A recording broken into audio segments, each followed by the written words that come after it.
The sky above the obsidian spire burned crimson as the last of the sun's light bled into the horizon, casting jagged shadows across the fortress of the Dragon Emperor.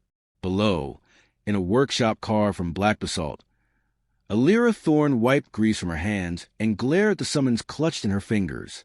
The parchment was edged in gold, stamped with the imperial seal, a dragon coiled around a gear. She'd been expecting it. The Emperor did not take kindly to delays, and she was already 2 days late. Not that she'd had a choice. The moment his winged enforcers had descended upon her village, their claws denting the rooftops as they demanded the finest mortal tinkerer. Alira had known refusal meant death. Still, she'd stalled, gathering tools, studying half-forgotten texts, anything to avoid stepping into the lair of a creature who saw humans as temporary conveniences. A low growl echoed through the chamber. "You are the one they call the Gear Witch?" The voice was like grinding stone, each syllable heavy with the weight of centuries. Alira turned slowly, her spine rigid. The Dragon Emperor loomed in the arched doorway, his massive frame barely contained by the space. His scales, the color of tarnished bronze, gleamed dully in the torchlight, and his eyes burned like molten iron. She forced herself not to flinch as his tail lashed, sending a bench clattering against the wall. "I prefer engineer," she said, her voice steadier than she felt. "But yes." The Emperor exhaled, smoke curling from his nostrils. "Good. You will repair this." A clawed hand gestured toward the center of the room, where a structure stood shrouded in a silk drape. With a flick of his tail, he yanked the cloth away. Alira's breath caught. The machine was unlike anything she'd seen, a grotesque fusion of clockwork and sorcery. Gears of black and silver spun lazily in midair, suspended by no mechanism she could discern. Runes pulsed along its surface, their light flickering like a dying heartbeat. At its core, a hollow sphere throbbed, its surface etched with fractures. It wasn't just broken. It was wounded. The Emperor's tail twitched. A simple task: realign the central axis, replace the fractured casing. It should not take long. Alira bit back a laugh. Simple? The machine hummed with a sound that made her teeth ache, a dissonant whine that spoke of forces barely contained. She stepped closer, her boots scuffing against a charred patch on the floor. Evidence of prior attempts. Who worked on it before me? None of your concern. The Emperor's claws flexed. They were inadequate. She didn't need to ask what that meant. The faint, acrid scent of ozone and something metallic clung to the air. Ash, maybe, or worse. Swallowing. Alira crouched beside the machine, her fingers hovering over the central sphere. The moment she touched it, the runes flared and a jolt of energy seared up her arm. She yanked back with a hiss. The Emperor's chuckle rumbled through the room. Problem? Alira flexed her stinging fingers. It's resisting me. Then persuade it. The Dragon Emperor leaned down, his breath hot against her neck. You have 3 days. Fail, and I will find another engineer. Your village, however, will not receive another warning. He left without another word, the thunder of his wings shaking the walls as he took flight. Alira waited until the sound faded before letting out a shaky breath. 3 days. She glared at the machine, its fractured core mocking her. Then, very softly, the sphere pulsed. Alira froze. Had that been... A whisper brushed against her mind, faint as a dying echo. Run. Her blood turned to ice. The machine wasn't just broken. It was alive, and it was terrified. The whisper clung to Alira's mind like cobwebs, its echo fading but its terror lingering. She jerked her hand back from the machine's fractured core, her pulse hammering. Alive. Sentient. And whatever it was, it had just begged her to flee. She glanced at the workshop's lone exit, a towering archway barred by a portcullis of blackened iron. Even if she could lift it, the Emperor's enforcers patrolled the skies. Running wasn't an option. Not yet. Swearing under her breath, Alira turned back to machine. Its central sphere pulsed again, weaker this time, the light within dimming like a guttering candle. She hesitated, then pressed her palm flat against the casing. The metal was fever-warm. "What are you?" she murmured. No answer, just a faint vibration, a shudder that traveled up her arm like a sob. She needed answers. The Emperor had called this a simple repair, but the truth was etched into the scorch marks on the floor, the lingering stench of charred flesh. Others had tried and failed, and died. Elira dug through her tool satchel until her fingers closed around a slender brass rod, a diagnostician's probe, modified to detect magical resonance. She held it near the machine's core. The rod trembled, then bent violently, its tip glowing white-hot before snapping off. She cursed. Whatever powered this thing, it wasn't just magic. It was raw, unfiltered, like trying to drink from a geyser. A memory flickered, an old tale from her mentor about the god forges. Ancient machines said to have birthed the first dragons. Legends claimed they'd been destroyed. But if this was a remnant, the sphere pulsed again, and this time the whisper was clearer. Asterisk, he lies. Asterisk. Elira's grip tightened on the broken probe. Who does? Asterisk, the Emperor. He did not build me. He stole me. Asterisk, the voice was fraying, each word a struggle. Asterisk, I am failing. He wants my heart, to drain it, to become more. Asterisk, a cold understanding settled in Elira's gut. The Emperor didn't want the machine repaired. He wanted it harvested. And once he had its power, nothing, not her village, not the rebellion simmering in the lowlands, would stand in his way. She exhaled sharply. How do I stop him? The machine's light flickered. Asterisk, you cannot. Not alone. Asterisk, a pause. Then, softer. Asterisk, but I can help you. Lie. Asterisk. Elira's lips thinned. A deception. Fake the repair by time. It was suicide if the Emperor noticed. But what choice did she have? She leaned closer. Tell me. The machine's voice fragmented, instructions spilling into her mind in jagged pieces. A false alignment here. A rigged rune there. Enough to mimic functionality, to make the Emperor believe he'd won, until the moment he activated it. And then it would all unravel. She worked through the night, her hands steady despite the dread coiling in her chest. By dawn, the machine looked whole. The fractures in the sphere were sealed with a resin that mimicked its original luster. The gears turned smoothly, their dissonant hum now a deceptive purr. But beneath the surface, Elira had woven a trap. The Emperor arrived as the first rays of sunlight speared through the high windows. His massive form filled the doorway, his nostrils flaring as he took in the scene. It is done! Elira wiped her hands on her trousers, willing them not to shake. Yes, the core is stabilized. He strode forward, his claws clicking against stone, and circled the machine. For a heartbeat, she was certain he'd see through the ruse, smell the deception like blood on the wind. But then he placed it alone against the sphere, and it glowed obediently, its light smooth and unwavering. A rumble of satisfaction rolled through his chest. Good. He turned to her, his molten gaze boring into hers. You have proven useful. Perhaps I will keep you alive a little longer. Elira forced a nod, her throat tight. The Emperor's lips peeled back in something too sharp to be a smile. Prepare yourself. At sundown, we awaken it fully. He swept out, his wings stirring the dust into spirals. The moment he was gone, Elira sagged against the workbench. It had worked. But now came the true test. The machine's voice whispered once more, faint but fierce. Asterisk when the time comes run. Asterisk. Outside, the drums began to sound, calling the court to witness the Emperor's triumph. Elira closed her eyes. Too late for running now. The drums thundered through the obsidian spire like the heartbeat of some great, waking beast. Elira stood at the edge of the imperial courtyard, her back pressed against the cold basalt walls, watching as the Dragon Emperor's court assembled. Scales of every hue glittered under the torchlight. Lesser dragons, their forms sleek and serpentine, coiled around pillars or perched on elevated platforms, their eyes reflecting the firelight like shards of stained glass. Among them slithered the Emperor's advisors, robed in silks that whispered of treachery, their forked tongues flickering as they murmured to one another. At the center of the courtyard stood the machine, its false repairs flawless under the glow of braziers.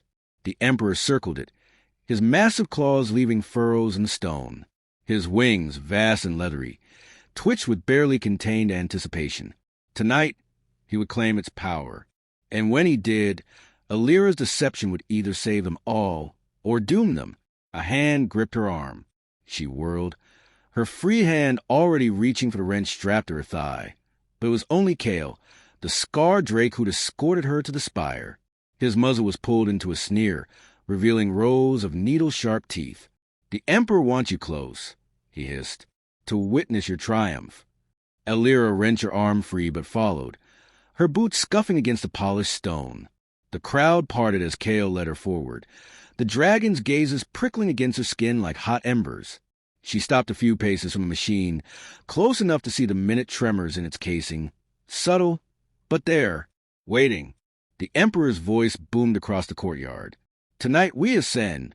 His wings flared, casting a shadow that swallowed the gathered court whole. "With this power, no rel will defy us. No rebellion will endure." His molten gaze slid to Alira. "And no mortal will ever again question our might." A ripple of approval shuddered through the dragons. Alira clenched her jaw. She had to time this perfectly. The Emperor raised a clawed hand. The runes along the machine's surface flared to life, their light deepening from gold to a sickly, pulsating crimson. The air thickened, pressing against Alira's eardrums like a gathering storm. The machine's hum climbed in pitch, a keening wail that set her teeth on edge. Now, she thought. Now. The Emperor slammed his talons onto the central sphere. Awaken. For a heartbeat, nothing happened. Then the world shattered. The machine's casing split open like an overripe fruit, and a shockwave of raw energy blasted outward. Dragons were flung aside like leaves in a gale, their shrieks lost in the deafening roar. The Emperor staggered back, his scales blackening where the energy licked at them. "What have you done?" he snarled, whirling on Alira. She didn't answer. She was already running. Chaos erupted behind her. The machine's core had ruptured, its false repairs unraveling as the trapped energy within surged free. The courtyard became a maelstrom of upended braziers, panicked dragons, and the machine's dying screams. Alira vaulted over a fallen pillar, her lungs burning.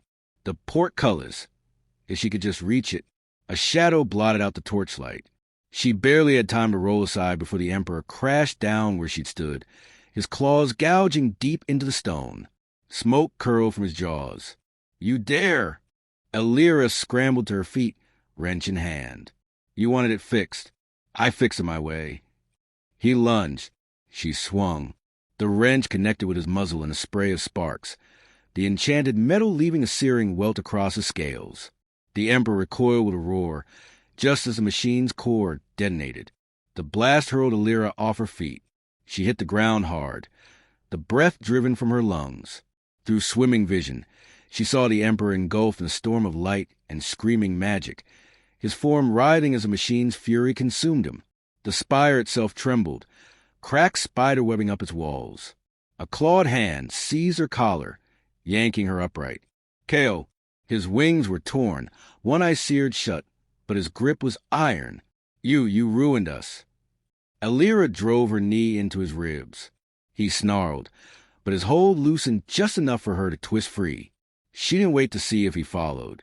The portcullis was half buried under rubble, but the gap was just wide enough to squeeze through.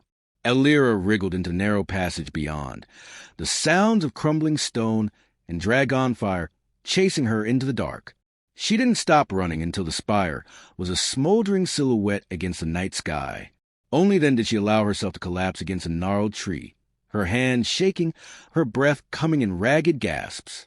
It was over, and yet a whisper brushed against her mind, faint but unmistakable. Asterisk, not finished. Asterisk. Alira went very still. The machine's voice. But how? The answer came as a flicker of light in the distance, a single surviving rune, embedded in the wreckage, pulsing weakly, calling. Alira stared at it, exhaustion and dread warring in her chest. Then she pushed herself to her feet. The work wasn't done yet. The rune's pulse was a dying ember, flickering weakly against the scorched earth. Alira crouched beside it, her fingers hovering just above its fractured surface. The machine's voice had faded to a threadbare whisper, but its presence lingered, a ghost in the wreckage of the spire. You survived, she murmured. The rune flared once, a brief, pain glow. Asterisk barely. Asterisk. Around them, the battlefield lay in ruins. The obsidian spire was a jagged silhouette against the dawn, its once imposing form reduced to crumbling arches and smoldering debris. The Emperor's forces had scattered, their loyalty evaporating the moment his screams had echoed across the sky. But Alira knew better than to think this was over. Dragons had long memories, and vengeance burned hotter than their fire. She exhaled sharply and pried the rune free from the rubble. It seared her palm, its edges biting into her skin like teeth. What now? Now. The machine whispered. Asterisk, you run, but not alone. Asterisk. A shadow passed over the sun. Alira's head snapped up, her body tensing. A dragon circled above, smaller than the Emperor, its scales the color of tarnished copper. Kael. She swore and scrambled back, but there was nowhere to hide in the blasted landscape. Kael landed with a thud that sent tremors through ground, his wings folding tight against his body. One eye was still sealed shut, the flesh around it blistered and raw. The other fixed on her with undiluted hatred. You, he snarled. Alira tightened her grip on the rune. Me. Kael's muzzle wrinkled, smoke curling from his nostrils. The Emperor is gone. The spire is ash. And it's your doing. She didn't deny it. He would have destroyed everything. And you think this is better? Kael's tail lashed, sending a spray of pebbles skittering. Chaos? Weakness. The rune burned hotter in Alira's hand. He is afraid, the machine murmured. Asterisk, not of you. Of what comes next. Asterisk. Alira studied Kael, the way his claws flexed against the ground, the tremor in his wings. Not just anger. Fear. The Emperor had been a tyrant, but he'd also been order. Now, the world was unmoored. She took a slow step forward. You could help shape what comes next. Kael hissed. You're mad. Maybe. She held out the rune, its light casting jagged shadows between them. But the machine's still alive, and it remembers everything the Emperor stole from it. From all of us. Kael hesitated. His good eye flicked from the rune to Alira's face, searching for deception. What are you proposing? A bargain, the machine whispered, but this time its voice echoed between them. Thin but clear. Kael stiffened, his spines flaring. Alira pressed on. Help me rebuild it, not as a weapon, not as a throne, but as something new. The silence stretched, taut as a bowstring. Then, with a sound like grinding stone, Kael lowered his head. If you betray me, human, I will burn you to cinders. Alira's lips curled. Noted. The work was slow, painful. The machine's consciousness was fractured, its power bled dry by the Emperor's greed. But piece by piece, they gathered the remnants. Scattered runes pried from the rubble, gears salvaged from the wreckage, whispers of code etched into surviving fragments of metal. Kael proved an unlikely ally. His knowledge of the spire's inner workings was invaluable, and though he snarled at every request, he never refused. Alira suspected it was less about trust and more about the quiet, desperate hope that flickered in his remaining eye whenever the machine's voice grew stronger. One evening, as the last light bled from the sky, the machine spoke without prompting. I remember now, it said, its voice steadier than Alira had ever heard it. Asterisk, what he took from me. Asterisk. She paused, her fingers stilling on the half-reconstructed core. What? A bridge, it said. Asterisk, between your kind and mine, between magic and machine. The Emperor severed me, turned me into a key for a lock that should never be opened. Asterisk. Kael, hunched over a shattered gear, went very still. The vault, he muttered. Alira frowned. What vault? The dragon didn't answer at first. Then, slowly, a legend, a prison, for things even dragons fear. The machine's light pulsed, a slow, ominous rhythm. Asterisk, and now the lock is broken. Asterisk. Alira's blood turned to ice. What does that mean? Kael's claws scraped against stone. It means the Emperor's death was just a beginning. Above them, the stars winked out one by one. not from clouds, but from something vast and hungry, unspooling across the sky. The machine's voice was the softest yet. Asterisk run. Asterisk. But this time, Elira stood her ground. This time, she smiled. Not a chance.